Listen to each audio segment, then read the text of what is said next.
بسم الله الرحمن الرحیم. سلامونه دوستانو، څنګه کولی شو چې د فیسبوک پاڼه جوړه کړو. دوستانو دغه طریقه ډیره ښکلې طریقه، اسانه طریقه ده. د دې لپاره به اول راشو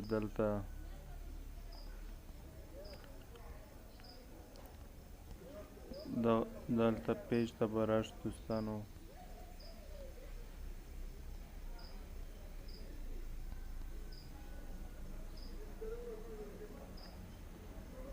کله چې دلته راغلی دوستانو، دلته دغه ځای کې وګورئ د خلکو پاڼې دي.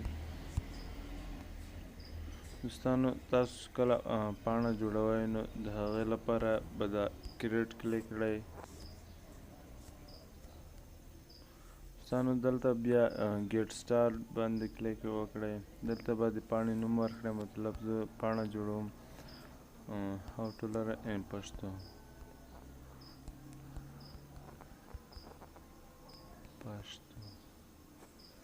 دوستانو دا زموږ د پاڼو نوم شو. دلته لیکلی دی I want to use the page to self-predict or a private server. دوستانو که تاسو دغه انتخابوئ یا نه انتخابوئ، بیا به نیکسټ کلیک کړئ.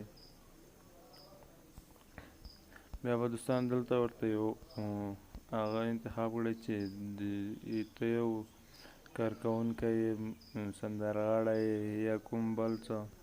او زه راځمه دلته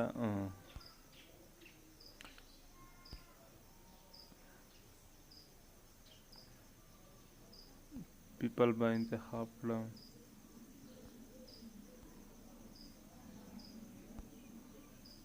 او دلته بیا ورته پبلیک سپیکر یا زه ویډیو کریټر ورته انتخابوم. سم دا مې چې کله انتخاب کړ، بیا به نیکسټ ووهو.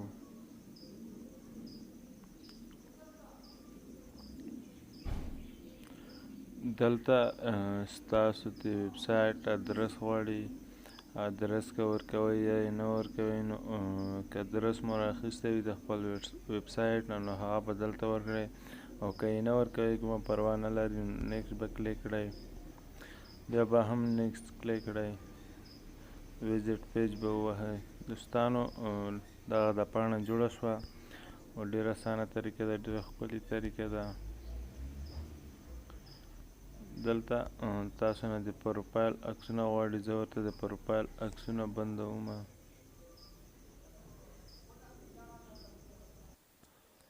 دوستانو دغه زموږ پاڼه جوړه شوه او تاسو اوس کولی شئ چې مکمل ډول پکې پوسټونه هم وکړئ. دوستانو د پاڼو د فالوور ډیرولو لپاره یعنې لایک ډیرولو لپاره خپله پاڼه په ګروپونو کې شیر کړئ. خپلو ملګرو ته یې په میسیجونو کې هم شیر کړئ، تر څو ستاسو د پاڼې مینوال زیات شي.